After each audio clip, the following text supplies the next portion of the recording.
Hello student, my name is Vikram. Welcomes you to strive for progress. आज हमारे next के topics हैं प्रतिच्छेदी रेखाएं, इंटरसेक्टिंग लाइंस, समांतर रेखाएं, लंबवत रेखाएं, समपाती रेखाएं, संगामी रेखाएं, त्रिछेदी रेखा, कोण, डिग्री और रेडियन। तो सबसे पहले हम स्टार्ट करेंगे प्रतिच्छेदी रेखाएं या इंटरसेक्टिंग लाइंस क्या होता है। प्रतिच्छेदी नाम से आपको पता लग रहा होगा कि वो उसको क्या करेगा, वो उसको काटेगा। तो ऐसी कोई भी दो रेखाएं जो एक दूसरे को किसी पॉइंट पे काटती हों उनको क्या बोलती हैं? प्रतिच्छेदी रेखाएं बोलती हैं। तो समतल में हम क्या करेंगे, हमने समतल में ऐसे करके एक लाइन खींची। अब अगर कोई दूसरी लाइन ऐसे कट कर जाए तो उस वाले पॉइंट को हम क्या बोलेंगे? प्रतिच्छेदी पॉइंट। और इन रेखाओं को क्या बोल देंगे? प्रतिच्छेदी रेखाएं। मतलब सिंपल क्या है कि अगर रेखाएं एक दूसरे को किसी पॉइंट पे काटेंगी तो वो कौन सी रेखाएं होंगी? इंटरसेक्टिंग लाइंस होंगी। क्लियर है? दूसरा हमारा टॉपिक है इसमें समांतर रेखाएं। दूसरा टॉपिक है समांतर रेखाएं, पैरेलल लाइंस। तो पैरेलल लाइंस क्या होता है कि अगर ऐसी रेखाएं, दो या दो से अधिक ऐसी रेखाएं जो एक दूसरे को किसी भी पॉइंट पर ना काटें, किसी भी पॉइंट पर प्रतिच्छेद ना करें, उनको क्या बोलते हैं? समांतर रेखाएं या पैरेलल लाइंस। तो मैं आपको बता देता हूं कि अगर हमने यहाँ पे एक रेखा खींची तो इसके समांतर हमने एक रेखा और खींच दी। अब मुझे बताओ, ये दोनों रेखाएं आपस पे कहीं पे काट रही हैं, कहीं पे भी नहीं काट रही, तो इनको क्या बोलेंगे? समांतर रेखाएं बोलेंगे। एक आपको इसमें यहाँ पे ये भी ध्यान में रखना है कि अगर मैं इस रेखा को नाम दे दूँ, यहाँ से ए और बी पॉइंट है इसका, ए बी रेखा एक तो हमारे पास, और एक दूसरी जो है उसको मैंने क्या नाम दे दिया, जैसे सी और डी दे दिया। अगर यहाँ पे हमारे पास ए बी पैरेलल है सी डी के, और अगर मैं एक और रेखा खींच दूँ जो कि सी डी के पैरेलल हो, जो कि मैंने एक्स और वाई पुट कर दिया, और यहाँ पे मैंने क्या लिख दिया कि सी डी पैरेलल है एक्स वाई के, तो यहाँ पे ऑटोमेटिकली क्या होगा? ए बी पैरेलल हो जाएगा किसके? एक्स वाई के भी पैरेलल हो जाएगा। तो यहाँ पे हम क्या लिख देंगे कि ए बी पैरेलल है सी डी के, पैरेलल है एक्स वाई के। क्लियर? अगर ये A B parallel C D के है और सी डी एक्स वाई के पैरेलल है तो ए बी एक्स वाई के भी पैरेलल होगा। एक तो यहाँ पे आपको ये कंसेप्ट इसमें ध्यान में रखना है। दूसरा कंसेप्ट इसमें क्या होता है, पैरेलल रेखाओं में जो आपकी समांतर रेखाएं हैं, इसमें अगर हम यहाँ पे इनकी लंबवत दूरी देखें, ए बी और सी डी की लंबवत दूरी का मतलब क्या है कि अगर मैं इसके ऊपर यहाँ पे 90 डिग्री एंगल यहाँ पे बन जाए, एक लंब यहाँ पे इसके ऊपर डाल दूँ सी डी के ऊपर, तो हमेशा जो इसकी जो डिस्टेंस होगी, ये वाली जो डिस्टेंस होगी हमेशा इक्वल होगी। अगर यहाँ पे मैंने यहाँ पे लंब डाल दिया तो ये भी इसकी डिस्टेंस डी ही होगी, और अगर मैंने यहाँ पे लंब डाल दिया तो भी ये डिस्टेंस क्या होगी? डी होगी। तीनों मैंने क्या डाले हुए हैं? लंब डाले हुए हैं सी डी रेखा। तो यहाँ से आपको समझ में आ गया होगा कि ये अगर डिस्टेंस सेम रहेगी, अगर दो लाइंस के बीच में ऐसे डिस्टेंस सेम रहेगी तो क्या वो एक दूसरे को काटेंगे? कहीं पे वो नहीं काटने वाले, और इनको क्या बोलते हैं? समांतर रेखा। और मैंने आपको ये रिप्रेजेंट इसको कैसे करते हैं वो बता दिए मैंने। दो खड़े जो इसमें डंडे होते हैं, कॉमन लैंग्वेज में बोल सकते हो आप, अगर ये ऐसे दो खड़े डंडे हैं मतलब क्या है? वो आपस में क्या है? पैरेलल है। तीसरी हमारी क्या है? तीसरा हमारा है लंबवत रेखाएं। अब नाम से पता लग रहा है कि हमने क्या करना है? लंब डालना होगा। अगर एक रेखा दूसरी रेखा पे क्या हो? लंब हो, तो उनको क्या बोलेंगे हम? लंबवत रेखाएं बोलेंगे या परपेंडिकुलर लाइंस बोलेंगे। लंब का मतलब होता है कि ये वाला एंगल कितना होता है? 90 डिग्री एंगल। तो यहाँ पे मेरे पास ए बी एक रेखा थी जिसके ऊपर मैंने सी और डी से क्या डाल दिया? लंब डाल दिया, और आपको पता है ये रेखा आगे तक जाएगी। तो यहाँ पे ये जो रेखा है सी डी, किसके ऊपर लंब है? ए बी के ऊपर। और इसको रिप्रेजेंट कैसे करेंगे? A B perpendicular C D. इसको ऐसे रिप्रेजेंट कर देंगे कि ए बी जो है वो परपेंडिकुलर है सी डी के ऊपर, और आपको ये भी पता है कि सी डी परपेंडिकुलर किसके ऊपर है, ए बी के ऊपर, तो दोनों आपस में क्या हैं, परपेंडिकुलर हैं। तो यहाँ पे आपका ये वाला कंसेप्ट क्लियर हो गया होगा कि परपेंडिकुलर लाइंस का मतलब क्या है कि एक दूसरे के ऊपर उन्होंने क्या डाला हुआ है, लंब डाला हुआ है, 90 डिग्री एंगल बना हुआ है। नेक्स्ट है हमारा टॉपिक संपाती रेखाएं, या जिनको बोलते हैं कोइंसाइड लाइंस।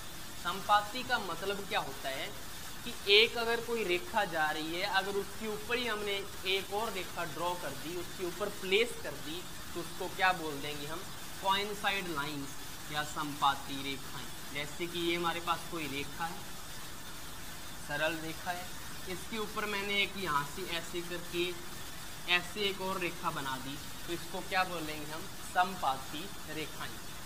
मतलब एक रेखा के ऊपर ही अगर दूसरी रेखा बनी हो तो उसको हम संपाती रेखाएं बोलेंगे। और मुझे बताओ अब इन दोनों के बीच में एंगल कितना बनेगा, अगर संपाती रेखाएं होंगी तो एंगल कितना बनेगा, कोई एंगल बन रहा है क्या, 0 डिग्री बोल दो, या इसको क्या बोलेंगे 0 डिग्री और 180 डिग्री, 0 डिग्री या 180 डिग्री इनके बीच में क्या होगा, एंगल होगा।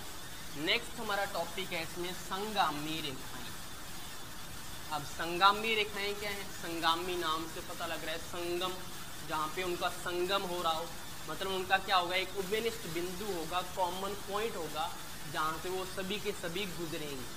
ठीक है, तो मैंने जैसे कि एक यहाँ पे पॉइंट बना दिया जो उनका क्या होगा, कॉमन पॉइंट होगा। जैसे कि ये कोई सरल रेखा जा रही है, इधर से ये कोई जा रही है, इधर से ये कोई जा रही है, इधर से ये कोई जा रही है, तो उनका क्या है, एक पॉइंट फिक्स है, सभी में क्या है, ये वाला पॉइंट कॉमन है, जिसको क्या बोलेंगे हम, संगम बिंदु या कॉमन पॉइंट। और इन रेखाओं को क्या बोल देंगे हम, संगामी रेखाएं।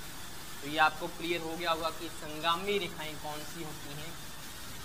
नेक्स्ट हमारा टॉपिक है इसमें त्रियक छेदी रेखा या ट्रांसवर्सल लाइंस। ये बहुत ही इंपॉर्टेंट है क्योंकि इनसे बहुत सारे एंगल्स भी निकलते हैं आपकी। तो त्रियक छेदी रेखा का मतलब क्या है, अगर आपके पास दो या दो से अधिक कोई रेखाएं हैं और उनको कोई तीसरी रेखा, उनको कोई एक और रेखा क्या करे, प्रतिच्छेद करे, और वो भी भिन्न भिन्न बिंदुओं पर। कैसे, देखो जरा, कि अगर मेरे पास ये कोई दो समांतर रेखाएं मैंने ले ली हैं, ये हमारे पास कोई दो समांतर रेखाएं हैं, इनको कोई तीसरी रेखा भिन्न भिन्न बिंदुओं पर प्रतिच्छेद करे। ध्यान में रखना है भिन्न भिन्न बिंदु, ठीक है, पॉइंट अलग अलग होना चाहिए। कि अगर मैंने यहाँ से ऐसे खींच दी, मुझे बताओ अब इनका भिन्न भिन्न पॉइंट है या सेम ही पॉइंट है। यहाँ पे तो इस पॉइंट को काट रही है ऊपर वाली रेखा में, तो और नीचे वाली रेखा में इस वाले पॉइंट को काट रही है। तो भिन्न भिन्न का मतलब समझ में आ गया होगा आपको कि यहाँ पे पॉइंट अलग है, यहाँ पे पॉइंट अलग है। तो इसको क्या बोलेंगे हम, त्रियक छेदी रेखाएं इनको बोला जाता है, या ट्रांसवर्सल लाइंस इनको बोला जाता है। अब जरूरी नहीं है कि ये समांतर रेखाएं लेनी है हमने, कैसे भी आप रेखाएं ले सकते हो। अगर उनको एक तीसरी रेखा भिन्न भिन्न पॉइंट पर काटेगी तो उसको क्या बोलेंगे, त्रियक छेदी रेखा बोलेंगे। नेक्स्ट हमारा टॉपिक है इसमें कोण क्या होता है, एंगल क्या होता है, कि एंगल कैसे बनेगा, रेखाओं से कैसे एंगल बनता है। अब मुझे बताओ, अगर हमने कोई एंगल बनाना है तो कैसे बनाते हैं। आपको पता है कि एंगल कैसे बनता है, कि जैसे मैंने ये एंगल बना दिया, ये हमारा क्या है, एंगल। यहाँ पे कोई थीटा एंगल है ना, थीटा कोण को रिप्रेजेंट करता है। अब मुझे बताओ ये एंगल बना कैसे। हमारे पास कितनी रेखाएं हैं यहाँ पे, कितनी किरण है, कितनी किरण है यहाँ, रे होगी ना यहाँ पे, कि अगर एक पॉइंट तो क्या हो, फिक्स हो, और दूसरा अनिश्चित हो पॉइंट, तो दोनों का यहाँ पे देखो दो रेखाओं का एक कॉमन पॉइंट है, उभयनिष्ठ। अगर दो रेखाओं का एक उभयनिष्ठ बिंदु हो तो दोनों रेखाओं के मध्य जो बनता है उसको क्या बोला जाता है, कोण बोला जाता है। ये इसकी डेफिनेशन हो चुकी है, समझ में आया कि अगर दो हमारे पास रेखाएं हैं या किरण हैं, उनका अगर एक कॉमन पॉइंट है, उभयनिष्ठ बिंदु है, जहाँ से वो एक दूसरे को मिल रही हैं, प्रारंभिक बिंदु उनका क्या हो, अगर उभयनिष्ठ हो, तो उनके मध्य जो बनता है उसको बोलते हैं कोण या एंगल। क्लियर हो गया। तो यहाँ पे आपको पता लग गया होगा कि कोण हमारा क्या होता है। नेक्स्ट हमारा टॉपिक है डिग्री। अगर एक डिग्री की डेफिनेशन आ जाए कि एक डिग्री किसके इक्वल होगा, तो एक डिग्री कैसे पता लगेगा कि आपको पता है कि टोटल अगर हम सर्कल की बात करें तो सर्कल कितने डिग्री का होता है, 360 डिग्री का होता है एक सर्कल। आपको ये पता है कि एक जो सर्कल होता है वो होता है हमारा टोटल 360 डिग्री का एक सर्कल होता है। अब एक डिग्री का कैसे पता लगेगा कि एक डिग्री क्या है। अगर मैं इस सर्कल को 360 बराबर भागों में बांट दूँ, अगर मैं इस सर्कल को ऐसे करके 360 बराबर भागों में बांट दूँ, ऐसे करके ये सारे के सारे मैंने, अगर आपने सपोज करना है कि ये सारे के सारे टोटल कितने हो गए हैं, 360 पार्ट्स हो गए हैं, इसको मैंने 360 पार्ट्स में अगर डिवाइड कर दिया सर्कल को, तो किन्हीं दो ये जो लाइन्स है जहाँ पे इसको काटा है, मतलब एक पार्ट जो होगा 360 टोटल पार्ट्स की है ना, तो एक पार्ट के द्वारा उसके केंद्र पर जो आंतरिक कोण होगा, केंद्र इसका O मान लो, तो केंद्र पर आंतरिक कोण जो होगा वो होगा 1 डिग्री। कि अगर मैंने एक पार्ट को देखा 360 में, मैंने टोटल डिवाइड किया और उसमें से मैंने एक पार्ट को देखा, तो एक पार्ट के द्वारा जो केंद्र पर जो आंतरिक कोण होगा वो किसके इक्वल होगा, 1 डिग्री के इक्वल होगा। ये आपको पता लग गया कि 1 डिग्री का फंडा क्या है। क्लियर है सभी को। नेक्स्ट हमारा रेडियन। इसके ऊपर क्वेश्चंस बहुत आते हैं कि डिग्री को रेडियन में कन्वर्ट करो, रेडियन को डिग्री में कन्वर्ट करो। तो उससे पहले मैं आपको कुछ बेसिक इसमें बता देता हूँ कि अगर हम समकोण की बात करें, आपको पता होगा समकोण, तो समकोण जो होता है वो कितने डिग्री के इक्वल होता है ये सभी को पता होगा। तो समकोण होता है 90 डिग्री के इक्वल। अगर इसको रेडियन में कन्वर्ट करें तो रेडियन में इसको याद ही रखना है आपको, कितना होता है, π/2 रेडियन। इसकी वैल्यू क्या होगी, π/2 रेडियन होगी। और मैं बता भी दूंगा कि ये कैसे आया, क्योंकि हम इसको क्वेश्चन इसके करने वाले हैं। उसके बाद अगर हम समकोण हो गया, इसके बाद हमारा क्या होता है, एक स्ट्रेट एंगल होता है, या जिसको बोलते हैं रिजु कोण। स्ट्रेट एंगल या रिजु कोण होता है जो, उसकी वैल्यू कितनी होती है, 180 डिग्री होती है। अब इसको क्या लिख सकते हैं हम, इसको बोलते हैं पाई रेडियन। पाई रेडियन होता है ये, पाई रेडियन हो गया।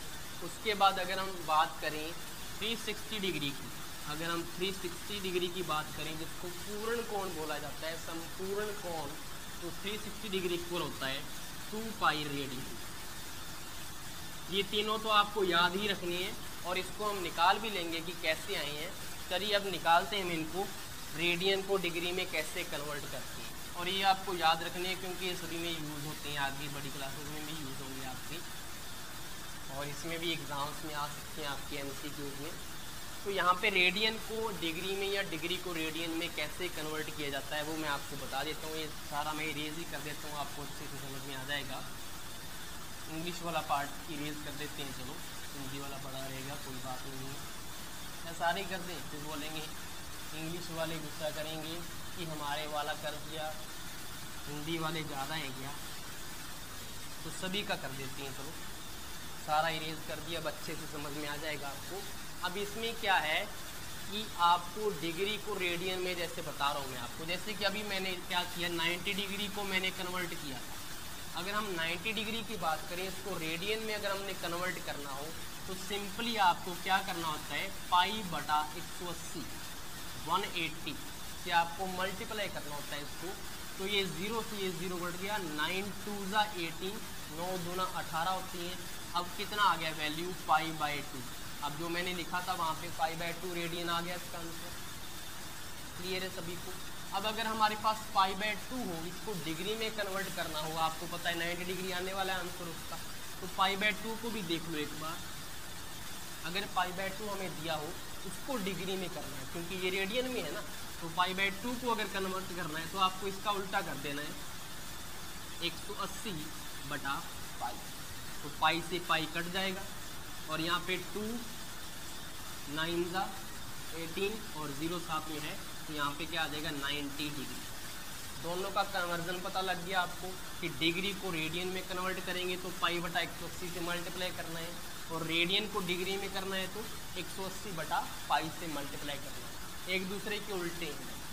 अब इनको याद करने का तरीका क्या है, कई बार क्या होते हैं बच्चे कन्फ्यूज हो जाते हैं, सर हमें कैसे पता लगेगा कि किस में पाई बटा 180 से करना है और किस में 180 बटा पाई से करना है। तो इसका सिंपल सा कॉमन सा लॉजिक है इसमें। आपको पता है कि रेडियन में जब भी आंसर आएगा तो उसमें पाई ऊपर दिया होगा, कोई भी रेडियन में वैल्यू होगी तो उसमें ऊपर पाई दिया होगा, ऊपर ही ऊपर, ठीक है, ऊपर दिया होगा हमेशा पाई रेडियन में। तो मुझे बताओ ऊपर पाई कब आएगा, जब ऊपर वाले में पाई से मल्टीप्लाई होगा तभी तो आएगा। ऊपर पाई आंसर कब आएगा, जब ऊपर पाई से मल्टीप्लाई होगा तभी तो आएगा। लेकिन अगर हम डिग्री की बात करें तो डिग्री में आपको पता है कि पाई होता ही नहीं है। अगर पाई यहाँ पे हमें नहीं चाहिए और आपको रेडियन में वैल्यू दी हुई है, तो मुझे बताओ अगर पाई हमें नहीं चाहिए तो पाई को काटना पड़ेगा या नहीं काटना पड़ेगा, आपको वहाँ पे उसको कट करना पड़ेगा, तभी तो आंसर में पाई नहीं आएगा। और पाई को कट करने के लिए आपको अगर ऊपर पाई दिया होगा तो नीचे होना चाहिए ना पाई, तभी तो पाई से पाई कटेगा। यहाँ पे क्या होगा, 180 बटा पाई होगा।